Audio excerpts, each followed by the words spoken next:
That baby goes red. This Paul Weller is getting me in a very chill mood. Is it? You guys can't hear it. Yeah, can you describe it to us? There's like a polite organ. Okay, cool. That's great. I really enjoyed that description. I feel like we could have some tea. It's very British. Well, let's get you up. You got to get closer, like you're about to you're right next to a robot penis for a microphone. How's this? That's good. Yeah. That sounds good. I'll decrease this volume a little bit. Okay, cool.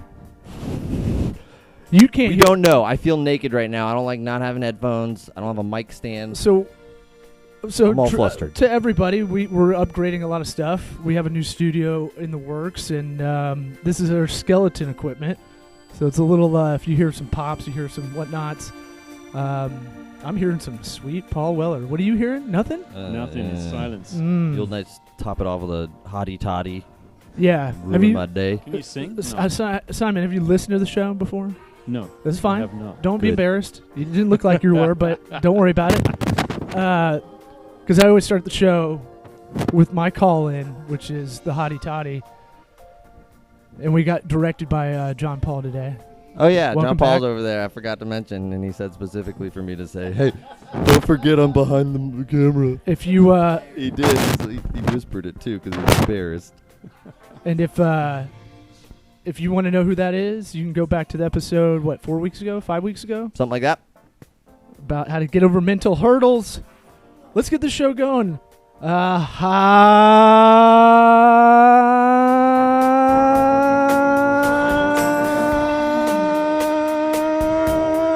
Toddy. God almighty. This is a Sweat Equity podcast streaming show. Our guest, Simon. How do I say your last name? Amesbury. Amesbury. Very English name.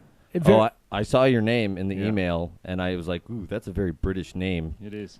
It's a British town. I was doing my British voices all the way here, just playing around, and turns out you're British. I had no idea.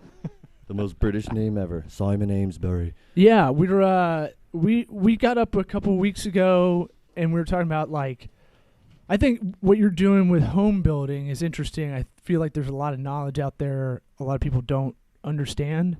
I guess kind of explain who you're with, what you're doing, plug anything, websites, social media, any of that. So I started with a company called Alair Homes about 5 months ago, and this is a new office in Tampa for us. Yeah. We've got about 105 offices across North America, and we are in the residential and commercial construction. Personally, I'm just in the residential sphere, so I'm doing custom homes and remodeling. So we're not in the production home business. We're just in custom. So we build exactly what the client wants. And it's vital, therefore, that we know what the client wants and that we get on with the client really well. So we're very relationship driven. We have client control processes that are very transparent, that are trademarked, so no one else can or uses them. Mm-hmm. And we hope that living better starts here is our motto. And we hope that we can make residential construction a fun process again. What do y'all see, I guess, as a company, a bit of a disruptor of sorts for the home build? It doesn't. We kind of talked about it, previously. We kind of talked about it doesn't have to be as shitty of a process as it is. Yeah, it's it seems broken like y'all, process. What I think was interesting for you to come on was y'all have a different kind of outlook. I feel like a lot of builders don't in the commercial residential area. Yeah. So put yourself in a client's shoes. Most of our clients, when they come to us, there's a ton of uncertainty. Yeah. Right? It can be a very stressful process to start. It's obviously it's a huge investment for most of our clients. Most of our clients won't spend more than they do on their custom home. And residential construction has got a bad name because it's a broken process, and it has been for a number of years. So the typical way that clients and contractors would interact is the contractors will give them a quote based on hopefully just drawings or hopefully a little bit more, but most of the time it's just drawings. Yep. And that's only a little bit of information. So contractors then put in allowances, and then the client chooses the lowest price, typically the lowest price one, and they get into this adversarial relationship almost off the bat, because now the contractor's got to find his margins. He's won the project on the back of a really low margin on a low price. How can I on get no that Chinese information. drywall, get that profit Yeah. margin Right, up? exactly. And it's not just the contractor's fault. It's both sides of the fence, to be honest. If you pay for what you get. So Sure. if you're looking to get a really cheap job, it's usually someone cheap who's going to do it. So it's about trying to correct that process. We have beer in here. We've got some booze right here if you get need some of this too. Spiced rum over here. Yeah. It's about trying to correct that process.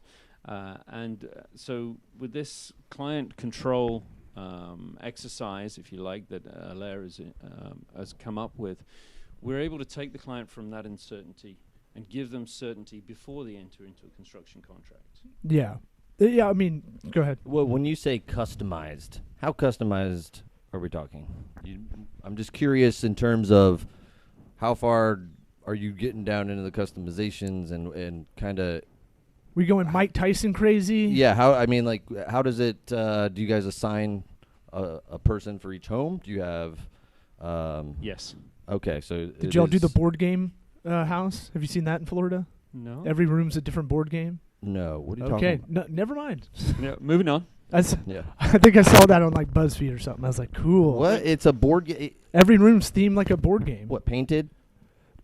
Hey, interior design is a big deal, right? You gotta, it's gotta mesh with the actual design, the hard design of the room. But this man is a home builder. I know. All right, you're talking about paint. I man. wanted to talk about a little Talking fluff. about I paint. wanted to fluff it up a little There's bit. always a little bit of fluff in a house. Anyways, Yeah. So A lot of I'm People curious call about me that. a great fluffer. Okay. Right, we know. How do you think we get excited for the hottie toddy? Yeah. So yeah, the customization. I'm just curious how it all works. How you guys are a little bit different in that way. So a lot of contractors that you might know out there are, a lot of them are known as production builders. So they will buy a piece of land, they will have, say, 5 plans, and they will market that out to people to come and purchase, and they'll be purchasing the finished product. Okay, that is not really customized homes. That is a production. It's already there, written down on a bit of paper, right? And it's already decided for the client as to what they're going to get, unless they upgrade. Right, basically mass produced, but It's on more a of the singular mass level. produce, yeah, It's a production Chipotle line, burrito. and that's why it's production homes, production line Right. construction, right? So for Alair Homes, what we're interested in is creating unique construction projects. So a lot of clients come to us with land already purchased. Some of them haven't even got the land purchased. Some of them haven't approached an architect or an interior designer or anything. So they are really looking for us to be a trusted advisor and to lead them through the pre-construction stages initially. And the challenge for them is to visualize what they're going to get and relate that to what it takes to go through that process, or what it takes to go through construction to give them it. So do you have like a stable of architects that you say, hey, this is his style. You want to talk to this guy or girl? Absolutely, sort of yeah. thing? Every architect's got their unique style, so we'll listen to the client first, find out what styles they like, and then hopefully introduce them to an architect that suits, that we think they can get on with. They've got similar characteristics, they've got similar likes, dislikes, that sort of thing. But we're never going to suggest one, because the client wants more than one to talk to. They want a feel for what the options are out there. They want choices. That's and leading back to the client control system. It's all about their choices. Right. Yeah. That sounds awesome. I mean, to be able to not have to choose from the same house your neighbor's going to have. Yep. Because they're all, you go into these neighborhoods, it's like 4 different houses with different paint jobs, and they're flipped around. Yeah. I mean, Florida's full of it. Right. Yeah. The Edward Scissorhands neighborhood Yeah. is Which I didn't know. somewhere around here. I can't remember where. I think North Tampa or Lutz, not too far away I think from it's here. like Pasco County somewhere. Yeah. We went over it once. Oh, we have? Yeah. Yes. Well, you So know. you can go online and you can pick a floor plan out, a style of home, and so on. But where's the fun in that? Right. That's cool.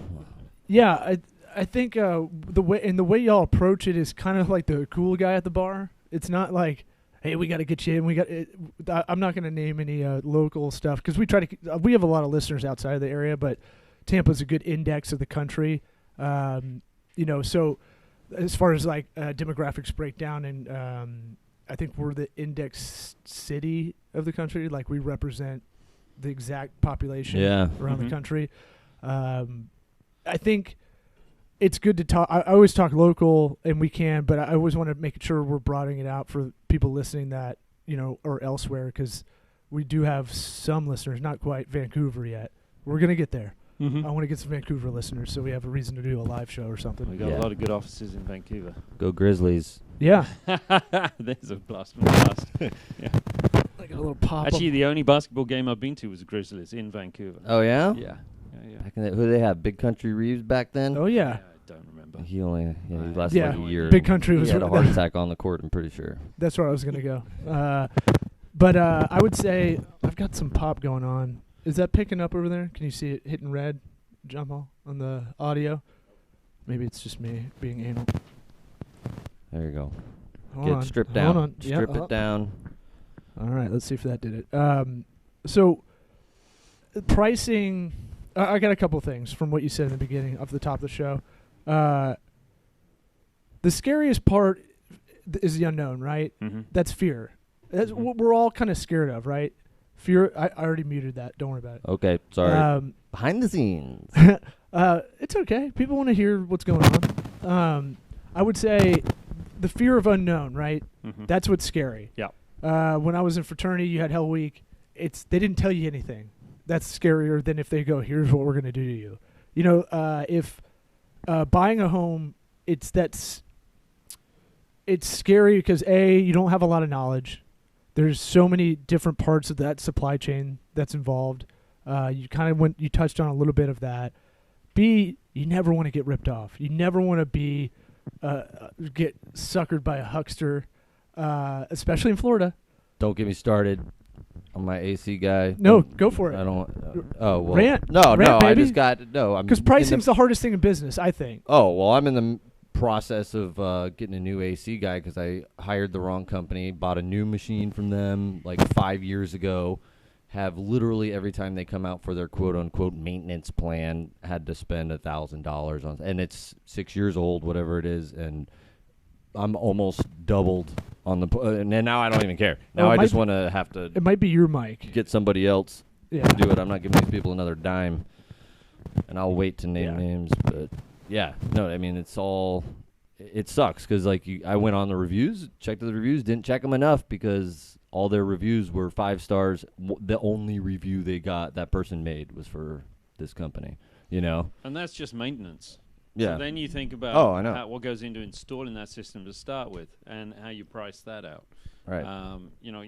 It's not just a finger in the air process. So, and we don't make the prices up. We don't make the costs up. They're out there in the marketplace. Right. It's labor, materials, plant, and then overheads and et cetera, insurances and all those sorts of things that go into it. So we're very much a construction management model in that we will go out and we will find the best people for the project. Now, that might not be the cheapest one. In fact, most often rarely it's not is the cheapest one. Yeah. It's finding those reliable sources. It's reliable suppliers. And subcontractors. When you do a schedule of a construction project, there's always a critical path. And if something's on that critical path, those are the things that you do not want to be changing. Right? If you can help it. Things change. There's a lot of we talk a lot about if this then that kind of stuff when you're doing projects. Yep. And we get caught up sometimes. We try to explain to clients. There's a lot of similarities in our businesses. Yours has empirical evidence of how much stuff should cost. Ours is kind of it's still kind of in the ether, in the air, right? Still. Yeah, how much should this labor cost? Because it's wildly. You can get someone in the Philippines to do it for $4, but that project management skill, just like getting illegal guys to do home building work. I mean, that's. Well, I'm not pointing at you. They can be unlicensed or licensed, and there's a big difference. Sure. Oh yeah, that's big. But a lot of people don't know that a lot of labor rates for various industries are standardized lots of times where it's like this is a standard labor rate for this job, like they rate it out in hours. I mean, I'm just going by like auto maintenance sort of stuff. Well, where they picking up a guy at Home Depot, I heard someone did a test where they were like, "What do you think the rate would be in LA?" And it was like, everyone's like, "I don't know, $8." I'm like, no. 75 an hour. No. But I mean, if you have skilled guys, right? Yeah. But if you're picking up illegal guys at Home Depot in LA, it was like 15 to 20 an hour. And some people were like, "What? Really? You can't get them for $5?" It's like, no, that's the market. The market demands the price. They got to eat. They got to live. Right, and you're doing it under, you're doing it under the table. So there's, you're saving so much money, but there's risk. Yeah. There's risk. Also, most of our clients no. much risk. And Yeah. Not about that. So hold on one second. I don't know if this is mine. Let's go with yours. Yeah. Is it popping real bad? Popping? I think it's coming from his. Yeah, there it is. It's his cord. Oh. So hold on to that with your left hand, and we'll see. Here, if that I'll works. just. Oh my God! It sounds like we're in a boat. How much longer do we have? It sounds like we're in a sailboat. How's that? Oh, Yeah. man. Yeah. Riveting podcast stuff This here. is how we do it. Professional. Holy shit. Yeah, do it. Take your shirt off. Hey, can you go on the YouTube feed Bring us back. and see what it sounds like, please? Thank you. Do you want to continue? Yeah. Just keep going. Oh yeah. We're not gonna even edit that out. No, we leave it all in. Yeah. No time to edit. Yeah. So, Warts so and going all, back man. to the construction process, right? You've got all these unknowns, you've got all these risks, and most of the time, most of the contractors I come across, they won't even consider them at the early stages, and that creates uncertainty, it creates even more risk for a client. So what we're trying to do is just implement a pre-construction stage that enables us to give the client certainty, and it gives them peace of mind, and therefore they're more willing to go into the construction process. Yeah, I like that idea of an individual being assigned to whatever client that they establish a relationship, I'm assuming, you know, and you can gain some trust with this one individual. They're your go-to. I'm assuming they don't. It's the project manager. Yeah, they're managers. talking to the contractors and all that stuff for you because, I mean, when you're building a house, you're dealing with each contractor yourself. So that's awesome, being able to go to one person for that. Yeah, and single and point of contact. people listening, if you want to get like a basics of project management, because you want to know what's going on, right? And you want to see how it's structured. A Gantt chart named after Samantha Gantt in the room right now. Not really, but it's like 100-year-old thing. It's a project management operations thing.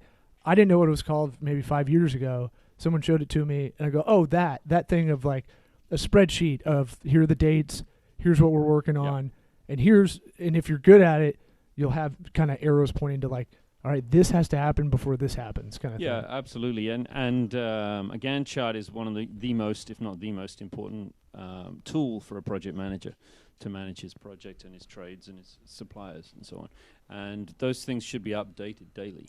So you'll see that on our systems with the client. The client can log onto our system and see that Gantt chart being that's cool. updated and progress as we're going along on that. We've been trying to work on that with our system, Reich, and by work on it, I mean we're going to get to it one day. You mean just talk about it on the podcast and then never follow up on it ever? We'll get to it. We have more important things to do, like this podcast. Yeah, and the new studio. It's tough to sit. Cool. It's tough to sit down after a really long day and go, I'm going to really focus on this Gantt chart project management app. Yeah, Samantha Gantt chart. You didn't hear the shout out earlier? She just heard. She's off camera, off mic too. I'd say, that kind of stuff. If you can follow a Gantt chart, you can it helps you with so many other projects. I feel like home building, from what I understand, it's problem solving in a way that's applicable for almost anything. Because if you can figure out because humans are the hardest part, right? The humans just scrambling around. Then you got weather sometimes that'll delay you. Then you got the city city or state, depending on where you're at. Kicking your door down. Well, I mean, like the drugs. So I won't go on my hour rant about the appraiser we had, but I mentioned it in the last episode, and then we were trying to buy a new house that was being built. I was telling you about it. I think 3 or 4 weeks ago. The appraiser not only didn't do the right comps they're supposed to do, but they did. They're 53 feet off, and it was a rectangle to measure. Measured with a measuring tape, not a laser. And we couldn't to properly get to that person. We had to go through 4 different intermediaries to go, hey, this is going to screw up our loan. It's a $14,000 difference, which means it's not covered by the loan that we're getting. They're only covering the appraisal of the house. So they're like, cool, you got to just pay that $14,000. Not to mention that it's an odd number, so the number intrinsically doesn't make sense. Like, how did that not get caught? Huge knock-on effect. This is important because they round down or up to the nearest foot, which is insane to me, right? So we had 2 porches. Think of one big box, 2 porches, right? Front porch, back porch. Okay. One was like 9 feet by 9 and 5 inches. You can just make the numbers up, If you I am 9 and 5 inches.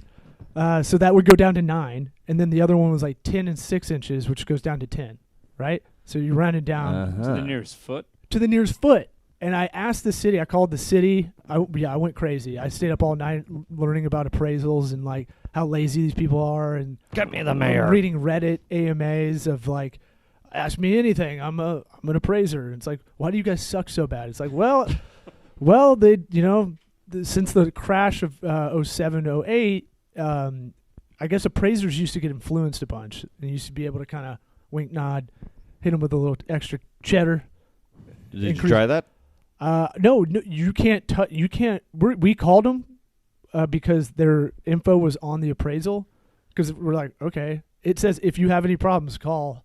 And I guess that's not directed towards us. Because we called the next day, we're like, what the fuck? That's for the mailman. And if you did the geometry correctly, right? If you measured it to what the architect had, the house would be 1,700 feet, and she had it like 1617. So we had it listed at 1670, right? That's the 53-foot difference. But if you did this rounding method and you did it correctly, and you did it by taking the whole rectangle of the house and deleting the porches instead of doing the middle box, adding the top box, the bottom box, that makes a difference too, because it depends how you go about the geometry of it. So what was the difference on the appraisal? 53 feet, so $14,000 in terms of value. 14 G's. 14 G's was it? Which we made a deal with the builder that they were trying to sell the same house elsewhere, same model home, but they needed to sell it at this price. So he was eating a bunch of costs. We had a good deal worked out, and then just we ran out of time. Our house sold, so it was a contingent. So Friday morning a.m. ours was done, and not ours anymore. And then Friday p.m. we were supposed to be done with it. It's tight. I know it's a tight window. Everyone's like, Jesus Christ, what are you doing? It's like, it's not like we had a choice. We wanted to overlap, of course, but we're just like, all right, if this works, it works. If it doesn't, it doesn't. If it doesn't, we're just homeless. We were homeless, and that was freaking, that sucks with 2 babies. Yeah, but panic sets in, and again, fear of the unknown comes in, and I'm not freaking out, but I kind of under freak out with these situations. So, I think that makes maybe my wife freak out more because I just look unprepared. Why don't you care about this more? Well, I don't know. It's kind of a parent's thing. You got to feed and shelter your children, and then if someone's threatening that might not be there, and Airbnbs, it's you're gonna freak out. It's good value, but it's still pretty expensive to rent a place on the fly for a week that you can have babies at and dogs. I didn't realize that's what you were doing. Yeah, this is I hard. thought you just got an apartment. We did, but we scrambled to like, what do we do? There was a chance that we were going to try to, we had some really cool family members that were like, we'll help you meet in the middle with that guy and you can pay us back. And it's like, fuck it. It's not worth it. It's not worth the trouble. It's not worth having that hang over our heads every time we see him. Mm-hmm. So it's one of those things where it's just the home purchasing process is crazy. The home building process is just as crazy too. Mm-hmm. I'm sure you have similar stuff that happens like that, and costing and all that. All the time. It's Let me get your soup cooler a little closer to that mic. Yeah. It's always a challenge, meeting clients' expectations and budget. But that's what we aim to do with this pre-construction, stage. Clients always have a long wish list. Well, what can they do in that wish list for the budget that they have? Yeah. Not everyone has unlimited funds for these things. So you can't always have the boom boom room. No. So it's about the boom challenge. It's where you have the stripper pole and stuff, right? Mm. You know what I'm talking about. Mine's mobile, but one day when we get that house, Your stripper room is mobile or the pole is mobile? Ooh, I didn't even think about the room detaching and just becoming its own strip club. Tiny have it boom sink into the room. ground. It is for when your Tampa. parents come A over. tiny boom house. It's really just an homage to Tampa. That's all it is. Yeah. All houses should have them, really. Right? Yeah. In Tampa, I at don't know. least. I mean, come on. Little neon Strip light. club capital of the world, baby. Yeah. More strip clubs and churches. Really? Yeah, within the city limits. I feel like I googled this a year ago or something, and like Portland, Oregon somehow beat us now. No way. Look it up. Not that. Google it, bro. Hey, bro. They've got Google nothing it. else to do, have they? Portland, Oregon. Portland's hipster capital of the world. You can go to Voodoo Donuts, go to Helium Comedy Club. Bunch That's of all I know. Hippie armpit hair. That's where young people strippers. go to retire. Yeah. Portlandia, great show. But I guess what are the challenges that y'all deal with? I think we started talking about you coming on the podcast because it's like, I was like, man, you got a lot of good information. You should be doing your own podcast. You should work with Alair to kind of figure out how to do it as some kind of marketing content for them that's evergreen. For all how many locations? 105, I think. We're Yeah. still 105 as of That's quite Wednesday last year. That's quite a few. A lot in the United States and Canada, right? Yep. Both Canada and the United States. Yeah, head office is up in BC, Okay. Canada. Oh, nice. So Vancouver was on point. I didn't. Yep. Yeah. Okay. Very close My by. Canucks. So, nicest city, cleanest city I've ever been to. I love it. Beautiful place. So, I didn't know. My buddy put me in a hostel. He's like, I was on the phone with him, and I was going up from Seattle. Just wanted to go to Vancouver, and he was like, "Dude, you got to go. I'll get you. I'll call the hostel. I'll find it for you, and I'll send you the address." And he put me in a hostel in like the gay area of Vancouver, and I didn't know it. And I was like, "These guys are really friendly to each other." In these bunk beds, I was like, "Oh, maybe it's just they're just stop being so uptight. Maybe they're just a lot chill." And I walked outside, and there's like two lumberjack bears, hand in hand, walking in the street. I was like, "Oh." Either he fucked with me on purpose or an accident, but Or he thinks you're gay. or that. Hey, Thought you was making your day. I've said it a lot. My life would be a lot easier. It would be a Yeah. lot easier. Mm-hmm. Off topic. Yeah, you really haven't listened to the show. No, I haven't. Sorry, we should have warned him, I guess. Yeah, we get on Tangent Highway, so we'll get back in. But By the way, you were right about Portland having the most per capita strip clubs. I don't know. we can't have anything It's here. not exactly a super scientific breakdown, but I don't know. Tampa's actually really disappointing on this list. It says they only have 28. That's no. Well, a bunch. I've shut been to down. 29. 28. Legit 28. I went to my first one when I was 14 here. Yeah, Mhm. 7 C's. What? Yeah, 7 They let you C's. in? Was that it? Yeah. Jeez. Braces. They would let anybody in. Braces, a My cast. son is 14. I can't imagine him going. They shut down now. Well- We'll find a different one for them. Yeah, there's a restaurant. Yeah, we'll find them the lobster special at the other one. They used to call it 7 Diseases. I walked in and saw a pregnant lady in a shower scene. Yeah. Oh, you too? Me too campaign? Yeah. Oh, I thought you were saying that was you. Yeah. She would have also been 14. That would have been Or my younger. test if I was gay or not, I guess. If that was a choice kind of thing. Mhm. I'd walk in and be like, nope, I'm out. I'm done forever. Later. But you still maintain. But I wore my Umbros like a proud, gross 14-year-old. Walked in there with braces and a cast. You for real wore Umbros? I swear to God. That's... I went with my best friend's cousin. Him and I put in Swisher Sweets because he could drive a Jeep. And then our other two best friends had to wait in the car because we had to do it teams. Where you're like, okay, who looks the oldest? You had to kind of strategize in the parking lot. Like, okay, I'm gonna go in, and then like their cousin got frustrated, and I got frustrated trying to strategize. We're like, fuck it, let's just go. And we walked in, and it was like they didn't get allowed in, so they just sat there like, oh, I wonder what it was like. But you got it. I got in, yeah. So the strategy actually worked. I was gonna say, no. People go with I should have gone in with one of the guys that sat in the car because both of them looked younger. Okay. Right. So you're like kind of the. I was an uglier kid growing up because you're the guy that has to go buy the beer, you know, because you look older. If you're fugly, you look a little older as a high school kid. Thus, you buy the beer for everybody. Yeah, you had the head size of a grown man. Yeah, and I hang out with people that are like 5 to 10 years older than me. So I felt like I was like, yeah, Webster, you know, you watched that the other night, Papadopoulos. Mm-hmm. And they bought it. Yeah. No, I just found one gas station that would sell, and then I had to do it for everybody. Yeah, we found one too. All right, well, things are slightly home building. In the UK. Anyways, I want to hear in the UK. In the UK, this is kind of building related. You can just pee on the building, right? Because no, in London, no, you get arrested for that. What? I thought there's some places where they just said, "Fuck it." If people are going to pee on there, let's make designated outside areas where people can pee. Nope.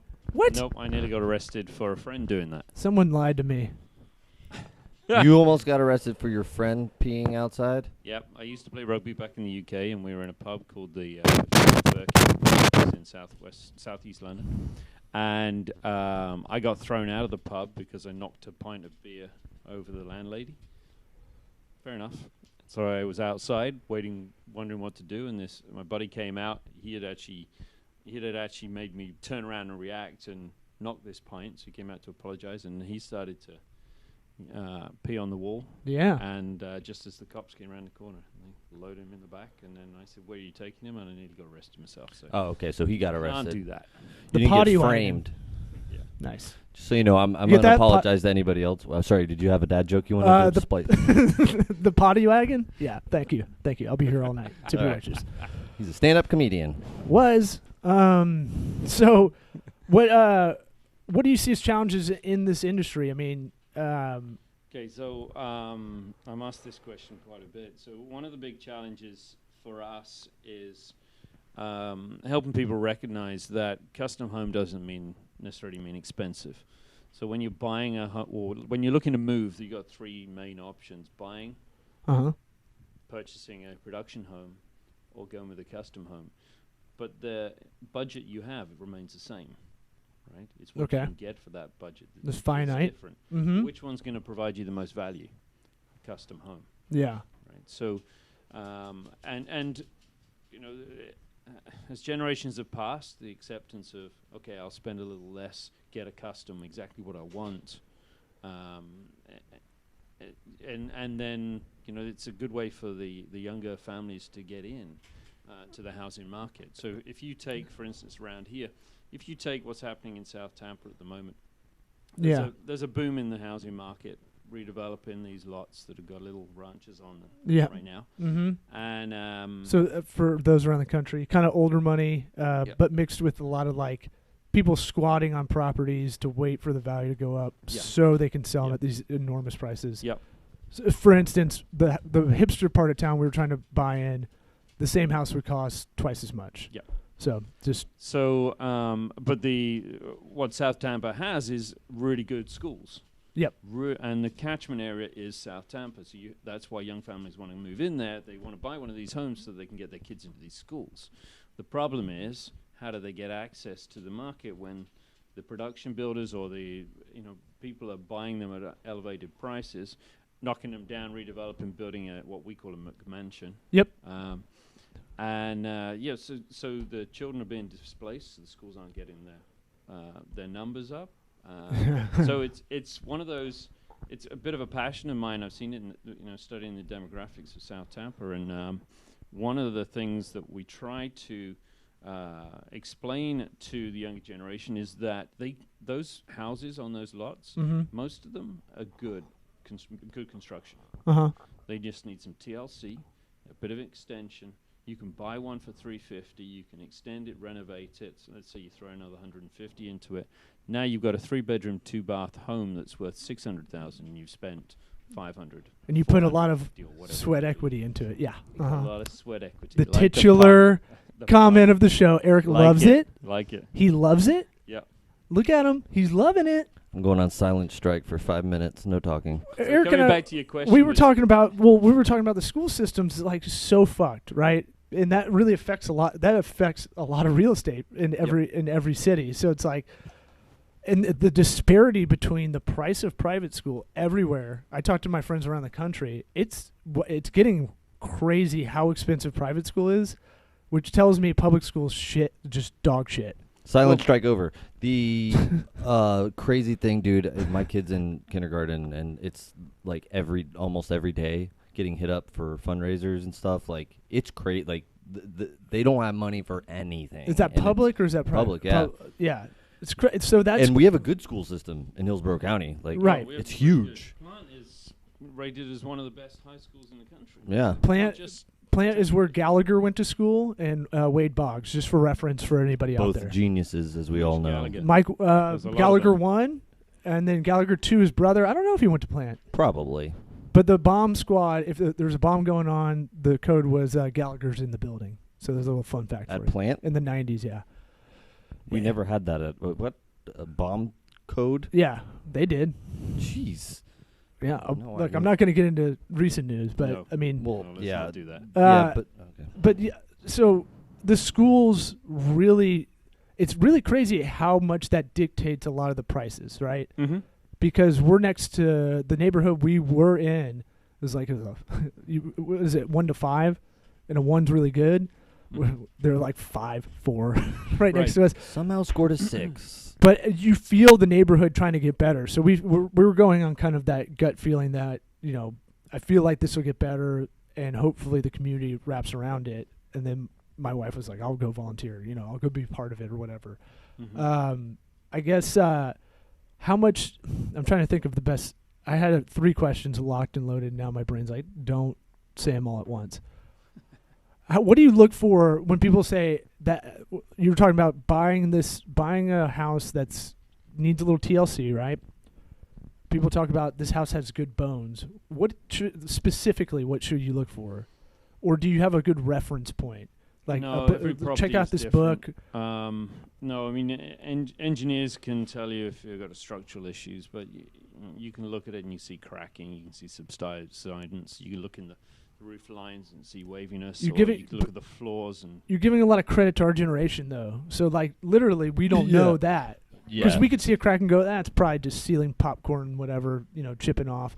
Yeah, and a lot of little hairline fractures may be just that. If you're seeing cracks that are steps following the line of the block that's Mhm. making up the wall, there's a sign that something's not right. Yeah. If you're walking across the floor and you feel soft patches or you feel it undulating slightly, could be a sign there's something wrong there. If you're looking at the roof line and it sags a little bit in one area, then there could be signs that there's an issue there. Bring a sack of marbles. Just yeah. throw them on the ground. Throw them on the roof. See what happens. Sure. See the roll. Micro Undulation's machines. the fancy way of saying it's hilly. Uh-huh. For Look those- around your windows, see if you see any signs of water. Yeah, water's the killer. If there's any leaks anywhere, I got the pep talk by some carpenter one day. He's like, water don't take days off. It doesn't. Water It'll does get in travel everywhere. uphill. It'll- Well, a lot of these houses that are like 30, 40 years old, like my house, had copper pipes. Yep. Worst Father's Day ever. Walk into my daughter's room and squishy wooden floors. Oh. And it's just like, Yep. it's just a complete There are lots redo. of different signs, but most of the houses, the original little rancher-style houses in this neighborhood, around about the 1950s, the structure's usually pretty good. yeah. Right? A lot of the framing was I a feel lot like better than it can be today. I feel like the 70s, 80s a little questionable. Yeah, you're probably right. perhaps. Lot of Each cocaine one's going on. individual. You got to get it checked out. That's good anyway. enough. That's good enough. On to the next thing. Let's put this roof on tonight. Come on, let's do it. I got it. It's going to be called Modern, and it's going to be a white box. Everybody's going to love it. Okay, tinted windows. They're going to be blue and pink. We're Okay. gonna paint it gray. Yeah. It's I love those houses. Those are all over Florida. Yeah. They all look like a bunch of mistakes. That was the McMansion of the day. Yeah. How long have we been going? I think we've been going 39. 39. He has no idea. He can't read numbers. Is he sleeping? He's a very Hey. quiet man. In the Okay. background. We good? How about? I have 39. We're good. Well, I want we Well, want you to keep it want around Radio 40. voice. Off mic. So what trends are you seeing in the future? I always have this weird idea of like you should be able. I wonder if they're going to be able to do kind of the pre-manufactured style homes where you can kind of IKEA your way to a bigger house. So that it would work like you would buy a base of a house, right? And then you'd build it so that you could open up a wall eventually without having to be a pain in the ass. Is Yeah, that a thing? well, Did I make that up or? Prefabrication is, is a very hot topic across the country, across North America as a whole. You've got companies that are actually doing that now, Uh-huh. building hotels out of prefabricated boxes. I've seen the container ones where they're just getting shipping containers. It's like Yeah. move your whole apartment from No, Austin the, to Minneapolis. And just, The future is 3D printing houses. What? In China, they 3D print bridges. They just have a giant machine. It's got the specs loaded in there, and but don't they lie about their gross domestic I've product seen of it. all shit? They Yeah, but built I've fake seen cities it. and shit. I saw it. It was real. You saw it in China? Yeah, I went to China and investigated myself. What city? Beijing. Oh yeah, Beijing. Is that The like one. bada bing? Bullshit. It's real. Beijing? It's real. Simon backed me up on this. 3D it could printing. Be, it could be real. Yeah, they'll have a I've not giant. seen it firsthand, robot but that poops out a yeah, house. there are YouTube videos out there that will Yes. show you 3D And printing. everybody knows And YouTube is real. There's lots of talk about We're it. on but YouTube. can they do it efficiently? And can they build any shape you want? Yeah. Not quite yet, but perhaps that is the way forward. Perhaps that is something to look for. I mean, we have investors right here in Tampa that are looking at container homes. It's an interesting thing. I like the repurposing of that idea. I don't know if it's just a trend. I don't know if that's a good thing. You have one of those containers for 10 years. You just want to be a hipster about it. What? No, a hipster would be living in a container ship No, I know. That's what I'm saying. or a shipping you container. Want to be. Oh Container yeah, ship or container shipping ship. container. Now that's hipster. I'm still moving in, so I live on I'm a like, We're all going for floating homes. yeah. I want a houseboat. That would be rad. I think that's every dad's dream when they have young kids. You're just like, give John me. Paul Labadie, that's his lifelong dream. He's a houseboater. He wants to be. The swaying. You go would up be to tough. Vancouver, there are a ton of houseboats up there, and they're on the rivers. They're on the estuaries, so they don't get swaying. You could be a river person. Yeah, You could be a You're river a rat. person. Look at you, river rat, huh? So what are you seeing trend wise? I'd say like I've looked at these green homes where the insulation now you can do some stuff with it that's pretty cool. Yeah, Where it's kind of like this different kind of foam you put in, and whatever temperature you want it to be in the house, it'll be that temperature, yeah. and you spend less on AC and heating, Mm-hmm. and then no dust Yeah, because of Well, it. Yeah, there are, there's the building code you can build to, or you can build to a much higher standard, and you can go all the way up to net zero. In order to go net zero, you've got to find energy sources from elsewhere, off grid. Uh-huh. Right? So then you've got to spend money on that. You've got the likes of Tesla who are coming up with the power walls, Yeah. and the tiles. God, and I things want like one of that. those. Yeah, I want all of it. I didn't Right, know so- electricity was dynamically priced. I didn't know it's different. It costs different at rush hour than it does Surge at night. pricing. Yeah, Mm-hmm. I didn't know that. Yep. So that power wall, what it does a lot of the time is just overnight, the 4 a.m. or whatever, it'll store up all your power, so you're not paying as much. Mm-hmm. It's interesting. I think that's crazy. Selling back onto the grid as well. Well, Florida is not really I cool know with people that. who get paid by the You power got- company. you got for their business solar- elsewhere, Yeah. though. I thought they'd try to stop all that. I don't know now, but in the past, I feel they've like done it. With all the doomsday prepper people, like, how is there not more people doing this? The Tesla Powerwall is like $10,000, right? Something like that. It's but all It's that not stuff's getting cheap, yeah. super cheap. Solar is getting really cheap, and It's getting cheaper. the solar roof they So- say is supposed to be as cheap or cheaper than a regular roof. the tiles. Yeah, Yeah, and it looks exactly the same. there's solar paint too. I didn't know somehow that. absorbs. I don't know how that works at all, but There's all sorts of other stuff, water collection systems. yep. Mhm. So you're using less water off the. So brown the water, mains. black water, Yeah. kind of thing. Geothermal. Gray water. Gray water. Brown water. Geothermal heating or No, there's AC or one whatever of it was. black water, brown. There's one. It's black and gray. Mine's brown. Well, at the end of the day, it all looks black. Right. Well, 'Cause the I black just- water is the poop water, and the gray water is just like And then I take my cigars and ash them in the toilet, so it makes a sweet cocktail. I don't think they judge the actual Yeah, color. close. Then sometimes my poop is black, and I'm just not eating really well. You know? Yeah, that can be a sign of an ulcer. Yeah, yeah. Internal bleeding. Oh yeah, I know. You probably have one. Yeah. No, my stomach usually hurts when it happens, so Mhm. yeah, I've probably Good. got a couple. Good, we figured that out. Diagnosis confirmed. Yeah, well, you can learn a lot by your own poop. Mm. You didn't think we were going to Trust go me. there, huh? Yeah. Well, no, it gives me an opportunity to have a drink. Yeah. I can bow out of the conversation. with Out of a confidence. black cup, no less. I guess anything we don't do any pre-production, shocker, for anybody listening. But is there anything you wanted to kind of mention, talk about, throw out there that we probably, if we were good at this, we would? We'll have So- a producer soon. I think all I'd say is that if guys are looking at either having a custom home built or remodeling their existing home, make sure you're asking the right questions of your contractor to What protect is- yourself. So, So- examples. 'Cause that's- how many hours? This you gonna show's spend on about my like, job? don't give me this general motivation stuff. Mhm. Tim Ferriss-y. Give me some specifics that I could write down.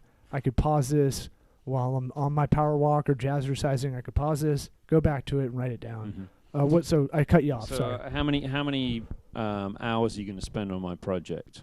What is your margin? Hmm. Um, What's a good margin? Like 30, 40, I wish. 50%, double? No, I don't know. Around about the 20 mark, and it's going to depend on where you are in the world, in North America or the world. But and some people will charge you the margin and just put in hours, which is what we like to do. But we like to show the client how many hours we're going to spend on their project, so that they can then monitor that if they want. How do you justify the hours? Because that's always tricky for labor Mhm. costs, right? That's why I think pricing's really difficult when you go, here's our value, here's our cost rate, here's our bill rate. That's Mhm. internal. Everybody needs to do that. So if you're listening, you're an attorney, anybody that does a billable hour, you have to kind of figure this out. You're doing an Upwork freelancing gig online. It's you have to justify your hourly rate. We can do it we've done it by the competition, but we also we know the value of the end product too, versus what you'll deal with at the end of our competition. Yep. Doing it, or a freelancer, or your cousin building a website or something. Yeah.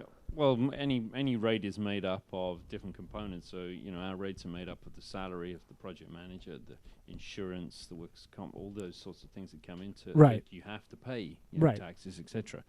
So that's how we justify the rate. But it's down to also how many hours. So then we work out with the client. We've got 5 or 6 categories, and we say, okay, so if we're going to meet with you once a week, it's about 2 hours.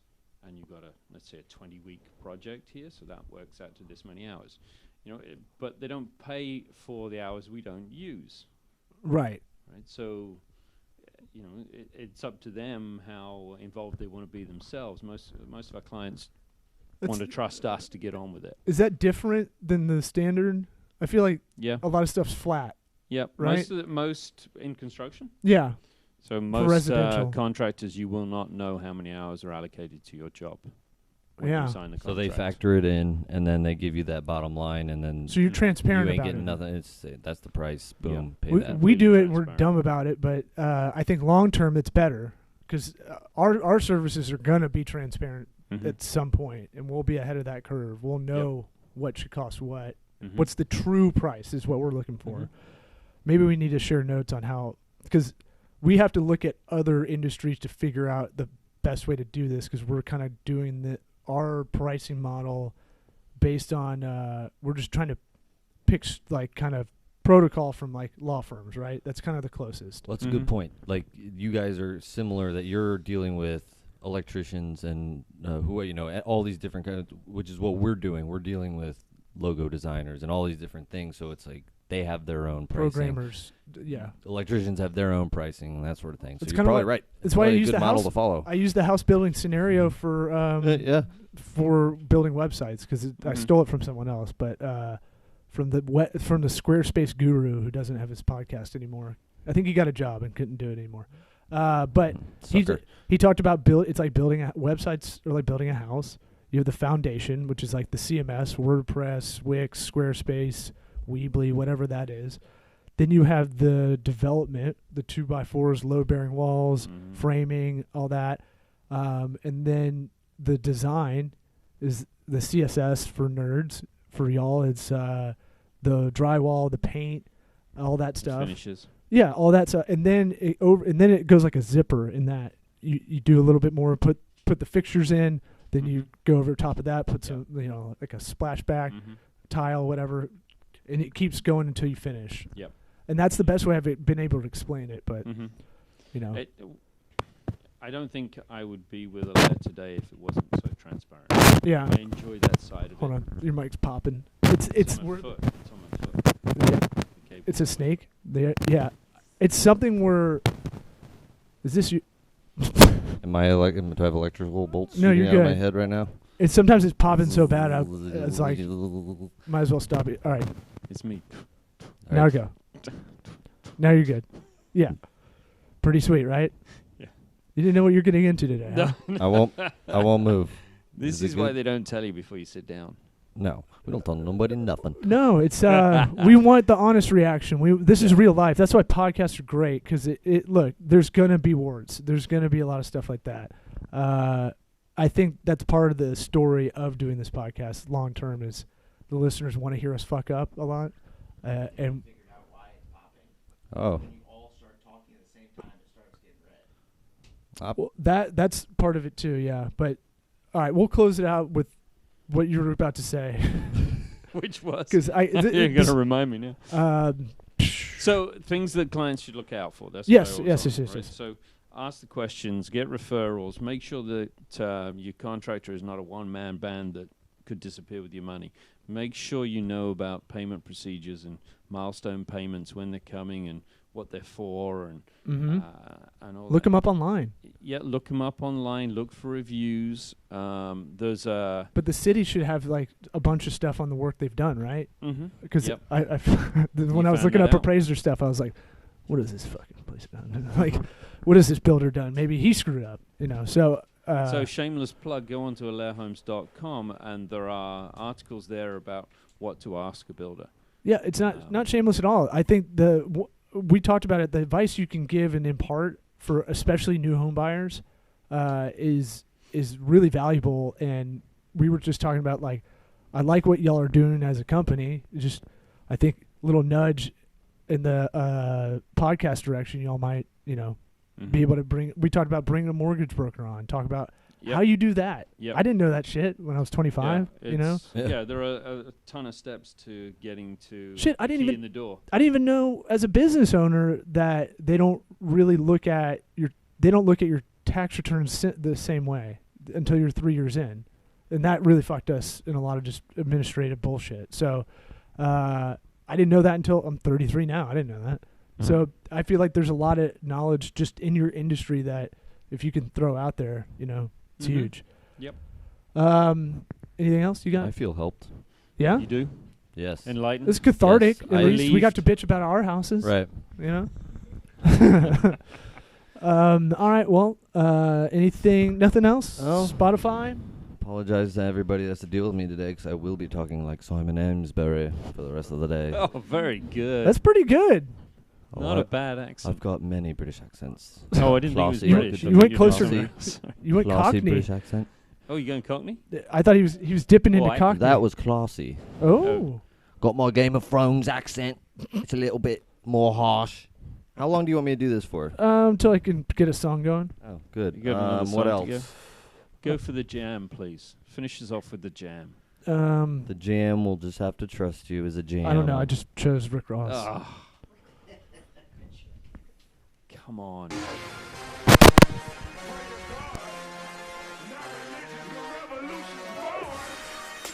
Shut it off.